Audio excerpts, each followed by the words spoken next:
Hey everybody, it's Dr. Brockenshire. I'm going to give you guys a quick follow-up from the Motor City Madness that we did last weekend. Hope we're having a great long weekend here in May, between the rain showers, of course.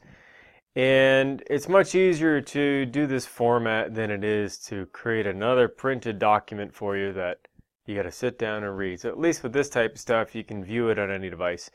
It's pretty handy. So as a reminder and a wrap-up, if you want to hear me talk about more topics and hopefully finish some of the things we tried to get to, those are some dates available for you. You can also go through my website, and I've given you my email as well. So if you have questions about things, go ahead and email me directly. You can also email through the website. One of the things I brought to the forefront on the weekend was something the FDA is reminding us, and that diet and lifestyle are the two easiest modifiable factors in health today. And if we don't pay attention to that, then we're going to be trapped in this obesity paradox, which is really the root cause of autoimmunity. So regardless of how you come at autoimmune disease, and you know that we're up to over 7,000 named diseases, we really don't need another name. But if you just simplify it into obesity and look at obesity from what it really is, which is an inflammatory condition, when you modify obesity, when you change obesity in that patient, regardless of how you do it, you're reducing all-cause disease. And so I brought up one method of doing that, which is Zoe. Local doc Jay Olafson has put this together for us. And this is a really easy way to transform your practice into an obesity inflammatory model and help people create that wellness that they've been looking for. So if you want more information, there's the text again. It's 484848. So just text Zoe to 484848, or you can call Jay or go right through the website there. But it's a really good place to start if you're trying to reinvent your practice. We also know that anti-aging and wellness is an issue, but at the end of the day, it all boils down to obesity. So we talked about a lot of different strategies here. I brought up the product Metabol, and we're going to give you some cheat sheets for that. But I also introduced some of you to this concept of biotoxicosis or homotoxicology, and these were my strategies for doing that. If you want to know more about this concept, or you're interested in incorporating this type of work into your practice, email me directly and just write in either homeopathy in the subject, or if you want to get fancy, just write biotoxicosis in the subject line, and I'll connect you with the right people to help you incorporate these strategies in your office. I think personally this is a missing link for most whole food practices, particularly along the concepts of drainage. If you're using homeopathy in your practice, regardless of where the homeopathy is coming from, these are your strategies. So if you haven't been taught this, or you want to know more about it, definitely drop me a note. This comes from the Institute for Functional Medicine. I know this was a bit of a headache to look at, but this is why we're talking about biotoxicosis. And to get there, we looked at this chart. And so if you've ever studied homeopathy, this is kind of how to make sense of what's going on today, particularly with the nervous system. And there are epidemics of neurologic degeneration, or what we would call decompensation. All of these things are modifiable with nutrition. You just need a starting point, and that's what I can show you how to do. So drop me a note. I brought up leaky brain. Leaky brain is real. It's not just another leaky complex. These are the symptoms of leaky brain. So if this is you, we talked about food sensitivities. We talked about even the fact that you could be sensitive to the nutrition you're taking. It could be sensitive to supplements. You could be sensitive to vitamins. All of those things need to be measured. I showed you a modified Romberg's test. I showed you a left and right brain test. There's the text sequence to get the muscle test training. Just text muscle test to that number. And what that'll get you is how to open the case using real neurophysiology. Not reflex testing, not arm testing. Okay, these are gateway tests designed to show you where the cracks in the system are. So check that out. If you want to see me live, we'll be demonstrating that around the country this year as well. This is my priority system for figuring out why people don't have very good balance. So somebody does a modified Romberg's test and their balance is poor. These are your tools to try and reestablish that. I have found that a large component of the population are walking around with undiagnosed post-concussion syndrome. So these would also be your tools for that. The most common being things like turmeric, magnesium, good B vitamins. Vitanox is always a winner for this one as well. And sometimes methylated B vitamins fit in there, particularly B12. So fun to play with, but definitely a cheat sheet for you. The other question we brought up is, why are people getting dumber? If you remember Dr. Tent's discussion and some of the panel discussions, I think you got the point.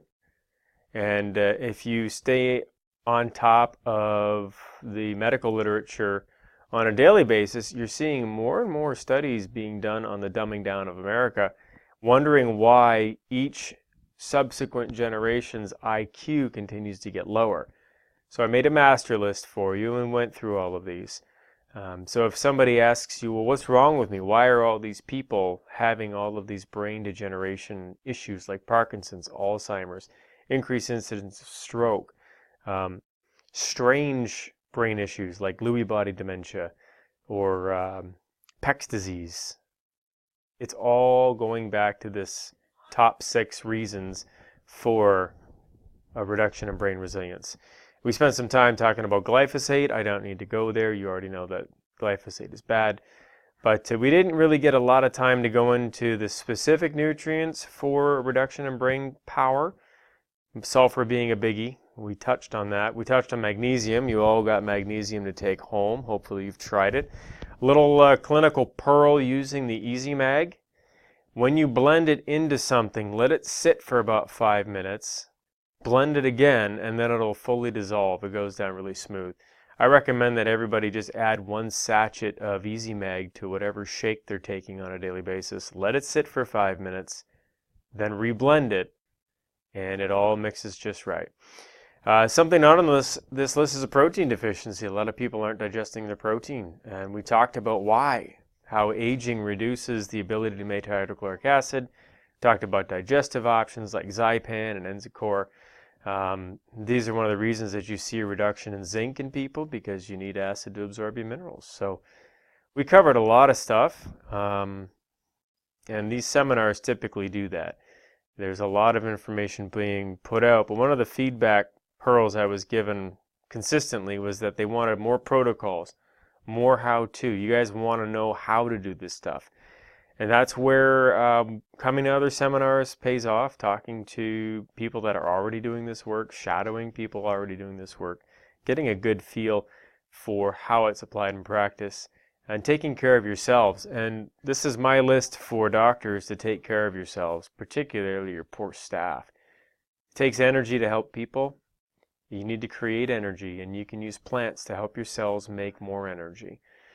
I did bring up the concept of heart rate variability and how to do that taking a pulse. And if you're using technology to measure HRV, hawthorn leaves, the liquid from MediHerb, is one of the best tools to restore heart rate variability. Now, if somebody's utterly exhausted and you just can't get their HRV into a healthy range, I suggest mixing astragalus liquid and hawthorn leaves liquid, equal parts, in a 1-to-1 ratio, and dosing it at about 2 to 2.5 milliliters a day diluted, and that will create a healthy pattern for good heart rate variability. We didn't have the time to get into HRV, but keep in mind that the studies are clear, and HRV is a really good predictive measurement for overall aging, particularly brain aging. So do some research on HRV, ask around. If you really want to radically change your practice, you look at all the things caused by metabolic syndrome, you can really change people's lives. So I know it sounds simple. It is. Use Metabol. Use all the herbal tools. Look at why these things are happening. Look at why inflammation is on the rise. I got in electromagnetic field issues. You know 5G is going to be an issue. We know that these herbs on this list, including the mineral magnesium, allow us to fight back against electromagnetic radiation But you're not going to eliminate it. So all we can do is get stronger. And that was one of the other themes this weekend, was get stronger. So how do we get our brain stronger? Well, if we know that the following nutrients can reduce the incidence of Alzheimer's disease, then maybe we should use some of these preventatively. So things like ginkgo, 2 twice a day, Vitanox, 1 to 2 a day. Ashwagandha in any form would be useful. The ECS support via the hemp oil complex, or good quality full spectrum hemp oils. I've had an issue with over-the-counter hemp oils and CBD. It's a mess out there. As Dr. Tent would say, it's a clown show. So I had to make my own hemp oil. We have that in the office. It is available to doctors at a discount if you want to check that out. So hit the website or call the office for info on that. Dr. B's hemp oil. Other ways to manage things from Carrie Bone. You can look at each angle of the brain, whether it's inflammatory or mitochondrial decay, so on and so forth. But you'll notice a trend. It's basically anti-inflammatories, cellular protectives, and cruciferous vegetables. So all of these are in your notes. We didn't have the time to get into the details on how to modify metabolism, but these were your cheat sheet lists. And the way I broke them down was which plants do what and from what metabolic point of view. So if you want to, say, increase brown fat and decrease visceral fat, you would use green tea and ginger. You could also use turmeric. If you wanted to increase AMPK, that's all the rage today. Let's say increase AMPK. Again, turmeric, resveratrol. If you're concerned about blood lipids, Metabol, get it done. So each list breaks down what works with what chemical pattern in the cell. I've also given you a cheat sheet. So for example, one of my power combos is to use Metabol and Digest Forte with meals, because the Nigella and bitters work very well together through all systems of the body, not just digestion, but also the brain. And particularly anybody that's got alcoholic-induced fatty liver disease or non-alcoholic fatty liver disease, they do really well with Metabol and Digest. So read your notes, make some notes. There's a lot of information in your note packet, so spend some time over the summer and see what you can come up with. A good note on blood pressure, I hear this a lot around the country. Hey, what do we use to lower blood pressure? Well, blood pressure goes up when insulin's out of control and when blood sugar goes up. So Metabol becomes one of those tools you can use. Essentially, Metabol was designed to modify everything that's trying to kill Americans. It's as simple as that. You guys met Rose and Sal Cipriano. Again, this is a reminder for their fundraiser running race. It was a pretty powerful moment to see that no-quit attitude. And remember, you can't keep that attitude going with an American diet. So nutrition plays a huge role. One day, we will present the whole case